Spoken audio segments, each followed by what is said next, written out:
Hello. Global companies have been diversifying into media, and this trend doesn't look like it's ceasing. And I'm honored to have with me an esteemed professor of media and communication from Warwick University. You're welcome on the show, Professor Pietari Kaapa. Thank you, Rudolph. I'm honored to be here as well. Thank you. Prof, talking about diversification into media by global companies, what would you say has accounted for this trend?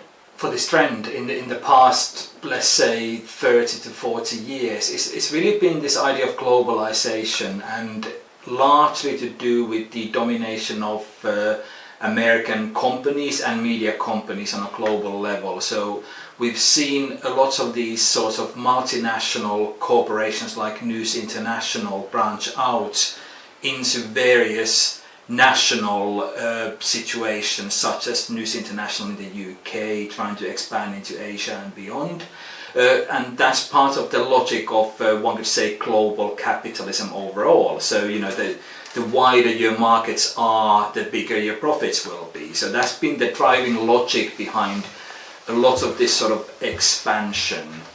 There's multiple, one could say, almost side effects to this sort of expansion, which is to do with the ways that culture influences other cultures around the world. So we often talk about cultural imperialism, especially in relation to so-called Western culture, American culture in particular, and the ways that, for example, films, television and other forms of, one could say, mainstream media influence other cultures around the world. So if you expand the markets, you will influence the cultures of the receiving context too. Film might be a good example of this in many ways, in the sense that American films tended to dominate global box offices up, I would say, almost to the 2020s, in the sense that Hollywood films used to comprise the majority of the top 10 on a global level.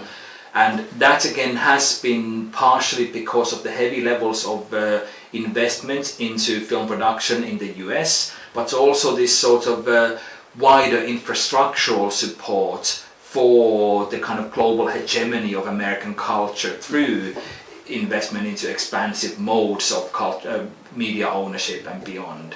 And those have continued to the present day in many ways. But we have seen more diversification of these sort of patterns as well. For example, in countries like China, where the domestic market is in many ways self-sustaining, and we see domestic films often dominate the top 10s instead of American films. The Chinese market is quite unique in that sense, that not many other countries or national film cultures have been able to resist to that extent. But that testifies to this idea that there is a global media culture that's in many ways conveyed and supported by global capital. Is this a good or bad thing? Well, I don't know if we can classify it into positives or simple goods or good or negative ways of dealing with this, because on one hand, when, let's say, Hollywood expands globally, they increase box office at the domestic level, of course, so more people in countries in Europe and beyond go to watch these films, which generates income for the domestic film industry. So that can be a boon in a way for cultivating investment in domestic infrastructure. When you go and watch a Hollywood film in the UK, for example, it doesn't only mean that you're subsidizing large American companies, it means that you're also paying money into the UK media economy, and that in turn helps the UK media economy grow. And that's something that China did quite proactively from the 1990s onwards, in that sense that they utilized a lot of Hollywood generated income to boost their own capacity in media production, and that's now paying off in China. So in that sense, it's a good thing for both the US, the kind of the dominant force, especially in film culture, and for the receiving cultures of this sort of content. But on the other hand, there is the more problematic side of things, of course, which is that if the products of one culture dominate the film markets that you grow up in, for example, you might end up viewing a really kind of simplified, one-sided view of the world. Okay. So that the cultural implications of that are problematic. Yeah. Yeah, I'm happy we're talking about the cultural implications. Yeah. And I'm just wondering, how can local economies or how can countries or nations, for that matter, take advantage of this trend? Take advantage of this trend is, well, a key part of it is that you view, for example, dominant media cultures as partners. So we're seeing this happen a lot with, for example, Netflix at the moment, and the way that they're cultivating a lot of investment in, for example, South Korea. So many of your viewers might have seen the Netflix show Squid Game, for example, that I think still is potentially the largest or the most popular show that Netflix has ever produced. That testifies to the idea that when you have a large global media company like Netflix expanding to South Korea, that it helps develop talent there, it helps investment in the local sector, and it in a way, partnering up with these sort of companies can help, you know, training, investment, tech capacity and beyond. But it also means then that Netflix owns your content. And Netflix in particular is quite notorious for their contract negotiations. So if you, for example, make a film, let's say in Sweden, and you sell it to Netflix, Netflix owns that film and you can't do anything really with it beyond that. So in a way it's a give and take situation where on one hand you benefit from the infrastructure that a company like Netflix might provide you, but you also then end up losing some of your own agency as part of that. If we're talking about global companies, a lot of these companies are owned by individuals. Yes. And people have expressed concern that to the extent that these companies are owned by individuals who have a lot of power, Yes. It's bad for democracy. What's your take on that? Well, we can start from looking at broadcast and film and TV media with Rupert Murdoch, for example, that he's often been seen as one of the more negative examples of this in the ways that him owning so much of the media landscape, going from anywhere from television to film studios to newspapers, has allowed him to have an impact on national democracies, for example in the UK. And that has been seen obviously as problematic when one individual, simply by the fact that they have a lot of capital, can influence nations, global politics in many ways. That is problematic. And this has more or less become amplified even nowadays with social media platforms. That social media platforms are privately owned at this point in time. So, you know, you have individuals like Mark Zuckerberg owning Meta, Elon Musk owning X and beyond, and, you know, these are individuals who own substantial aspects of our communication infrastructure. It's not only that you own venues or avenues for entertainment media or, you know, news media that Murdoch in a way has owned, but now social media is so embedded in all of our lives that we organize more or less our daily lives around those platforms. And the fact that these platforms are owned by individuals is problematic, because it means that an individual, an unaccountable individual, has ownership of this sort of everyday infrastructure.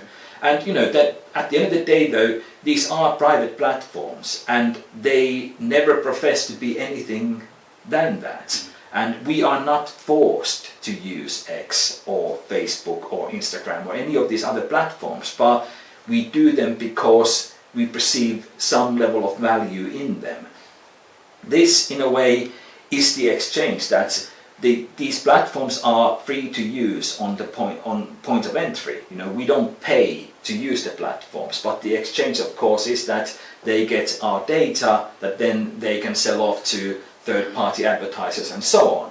And you know, that's the exchange, and no one is hiding that fact. So in a way, you know, it's very problematic that individuals own these platforms, but on the other hand, no one is forcing users to go on these platforms. So we are making a choice to subsidize these media platforms. So it becomes this sort of really complex ethical, almost moral question in a way, is that, you know, who has the responsibility? Should we castigate the owners for what they're doing with these platforms, or should we educate the users? The independent media has been instrumental in discussing those topics that bigger media outlets dare not discuss. Would you say that the independent media have pushed the agenda of telling things? Where do they stand in this whole situation?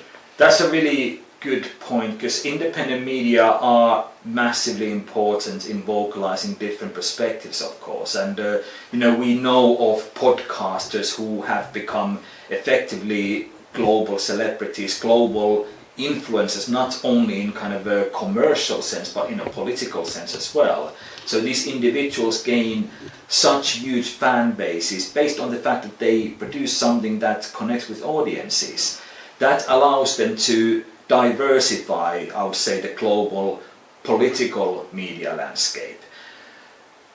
That's one way of looking at it, but one of the other ways that we might have to look at this from a more critical angle is the politics of visibility, and to what extent can truly independent media makers gain a voice and gain the kind of traction that they would need to get that level of influence of someone like, I don't know, Joe Rogan or someone like that. That it's often, these sort of globally popular podcasters are more like anomalies in many ways, whereas there's an endless supply of independent voices on all of these platforms out there, but they may not gain that level of traction because of the ways that their content, for example, is distributed algorithmically.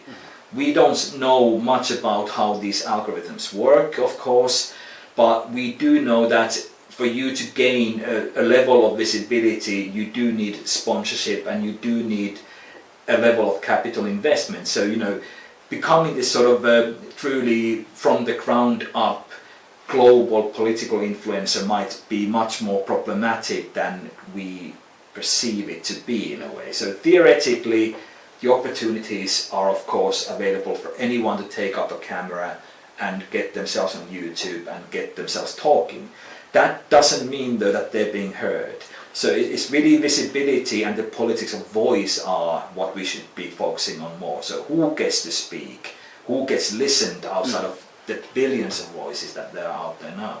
That's quite interesting perspective. Neutrality, I think, is another thing that is key, and there have been criticisms that the major platforms haven't done a good job at amplifying those matters that really matter. Yes. What's your assessment on that? That's probably quite correct in a way. Is that, again, we don't know what the agendas are that these platforms have, or do they even have agendas? Do they have a uniform agenda? That's part of the problem in us understanding the complexity of a platform. So yes, we can quite easily say something about, for example, X and Elon Musk and so on, but X in itself is a complex organism, that there's a figurehead, but the way that platform works is arguably very complex in many ways.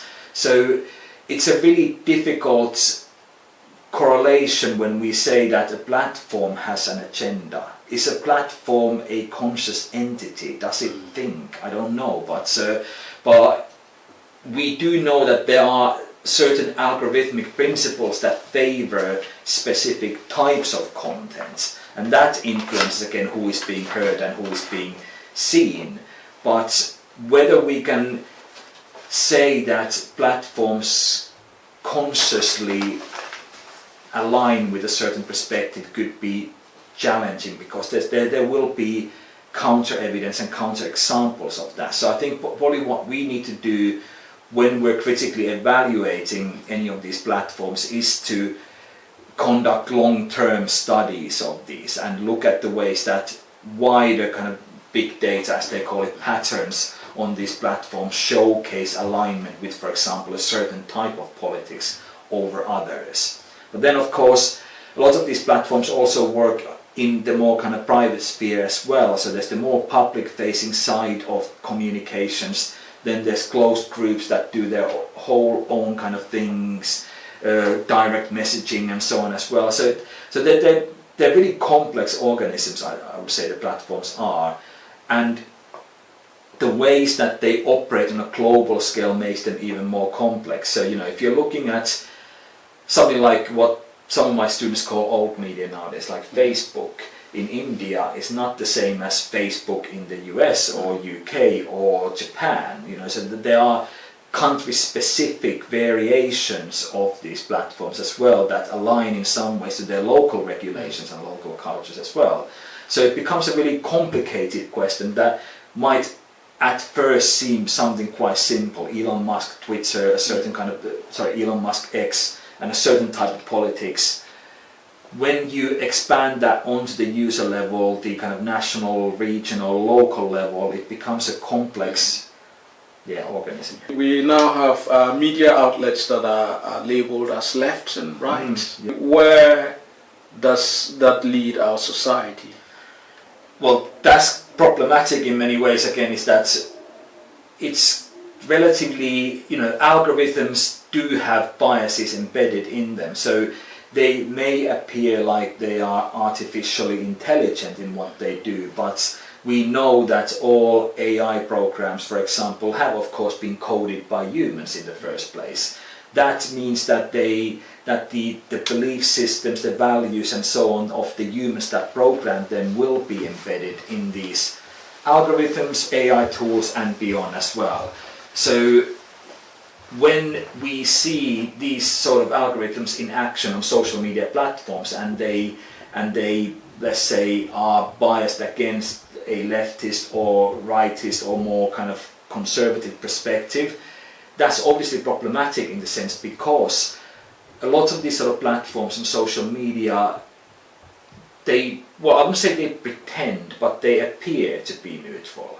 And it's this sort of appearance of neutrality that's the danger in a way, is that they are not fully transparent in the ways that they often are shaped by a certain type of politics. And many users are increasingly aware of this fact that when they are viewing content on their feeds, these have been pre-selected by an algorithmic practice that can have a bias embedded in it. But not everyone does though. So it's really about trying to gain more media literacy over what the sort of information is that we're getting. So back in the olden days when you had newspapers, for example, we knew that Daily Mail is more conservative and the Guardian would be more left-leaning and so on. But now we don't get this sort of transparent idea of political affiliation on a platform, despite what Elon Musk might be doing and beyond. But when we get to that granular level of individual social media bubbles and so on, they will be shaped by the beliefs and value systems of individuals, but they don't appear like they are, and that's the challenge in a way. I suppose when it comes to media in recent times, the latest kid on the block is AI. It is, And what would you say is the greatest risk of AI? Greatest risk of AI? Yeah, that's a really good question, because let's start with the positives, I think, because that might be a good way of leaning into it. So, AI can be a useful tool. It's, I'm doing a lot of research, for example, on documentary film, where AI can be really useful in sorting through footage and providing, for example, ideas about narrative patterns that might be emerging in given footage. AI can be very useful in terms of managing, for example, shooting schedules and production locations and beyond. But like I've also already indicated, AI comes embedded with its own ideas and practices in it as well. So if we start to think of AI as a collaborative tool, a lot of people use this idea of AI as a co-producer. One thing that's challenging with that is that if you co-produce a film with another human being, you more or less know what they're thinking and what their aims are and beyond. If you co-produce with an AI, you might think you know what they want to gain out of that relationship, but you don't really know because you can't see the algorithm. We don't know what's behind the technological surface in a way. So are we truly co-producing with them? The other question, of course, is that AI is a tool at the end of the day. It's a technological tool. It's called artificial intelligence, but whether it's truly intelligent is of course another matter. We know that AI is again trained on only existing information that's out there. So AI gains its knowledge, its intelligence from existing human knowledge, and it synthesizes that into something new.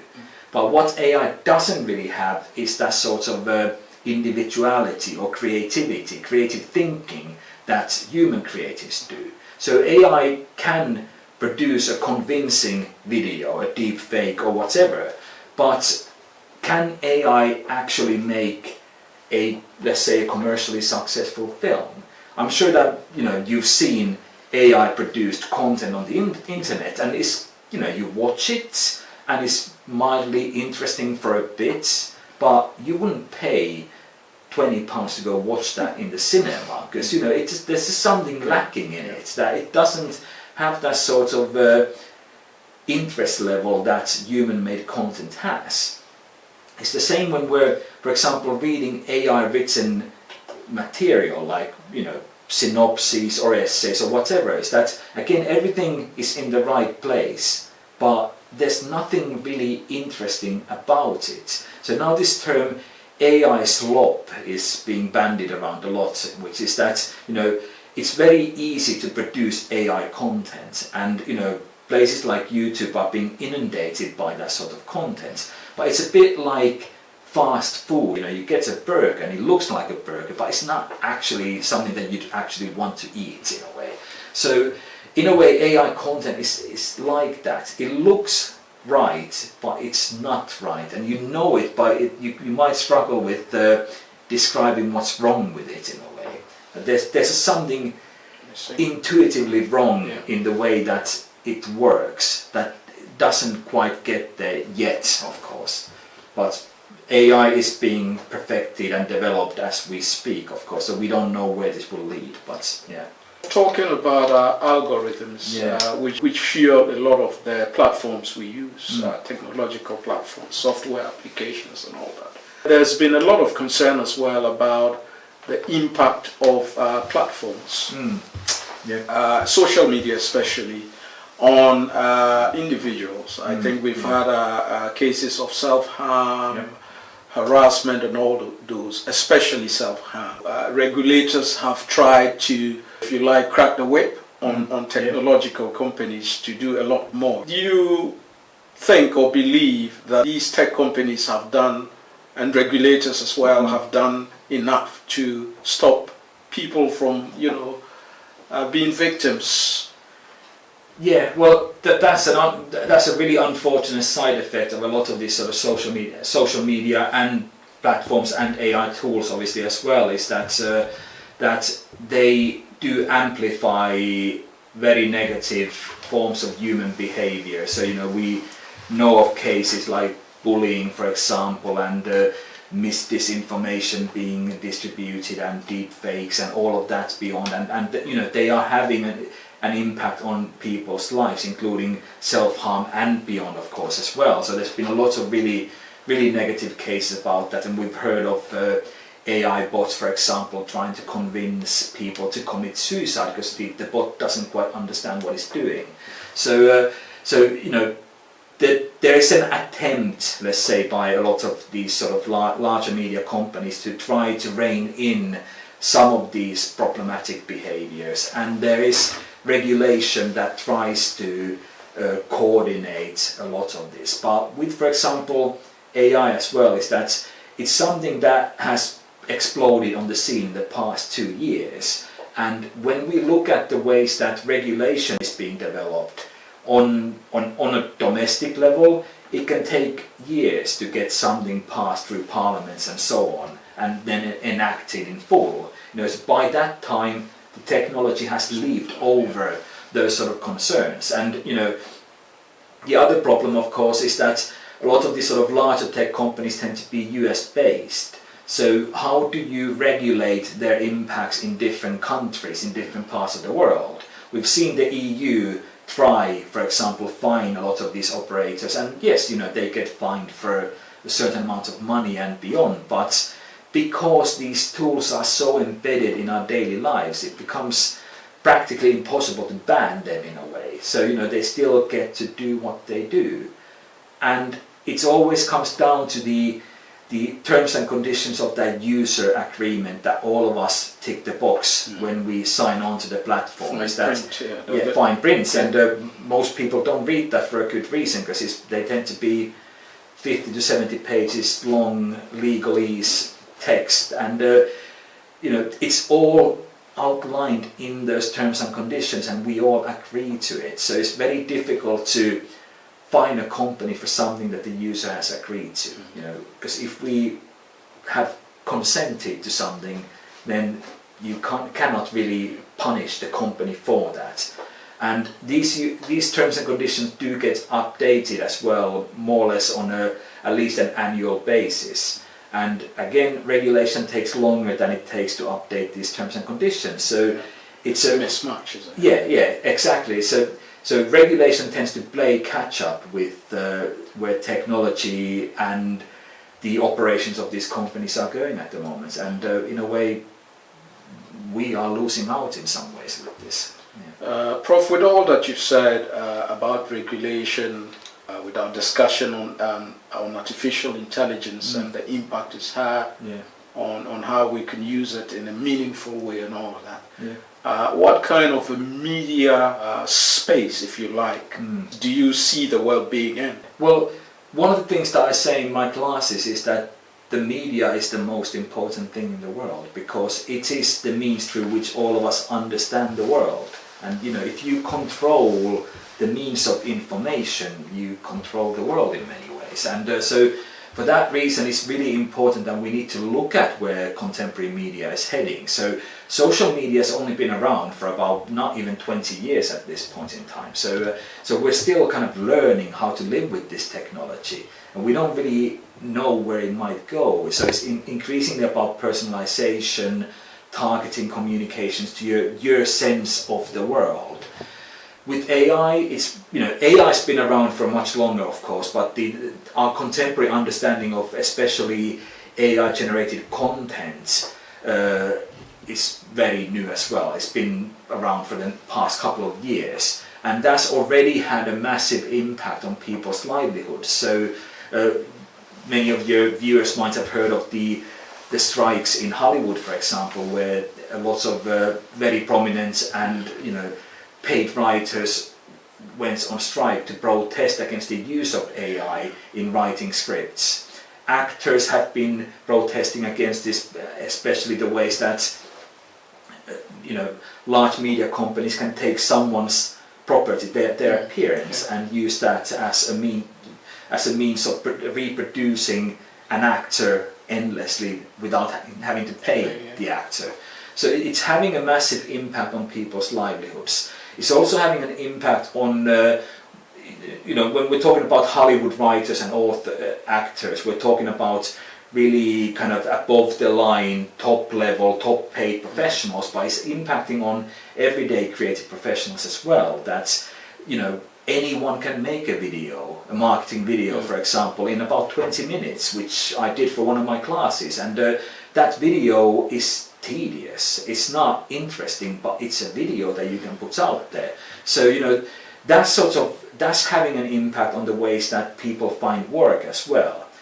That does not mean though that there isn't a future for creative people out there. So like I keep saying this, that when people produce AI content, it's not creative, it's boring. Like I made this 20-minute video in 20 minutes. No one would watch that in their right mind. But what we need to do with these sort of tools is to upskill our understanding of them and in a way incorporate them into our daily practice. We are still learning how to do this, especially with AI, because it's so new at this point in time. But it's really understanding notions like prompt engineering, what to ask the AI, That's going to be much more important than what the AI can do. It's the human side of how you train your AI to take it beyond. So there's this whole concept of context engineering, which is becoming a really important idea in dealing with AI in creative practice, which is that you teach the AI tool as much about the context of what you are producing to effectively allow it to generate the kind of products that you want it to make. Prof, it's been an honor having you on the show. Thank you. Thank you very much. As well. Thank you. Great. Thank you.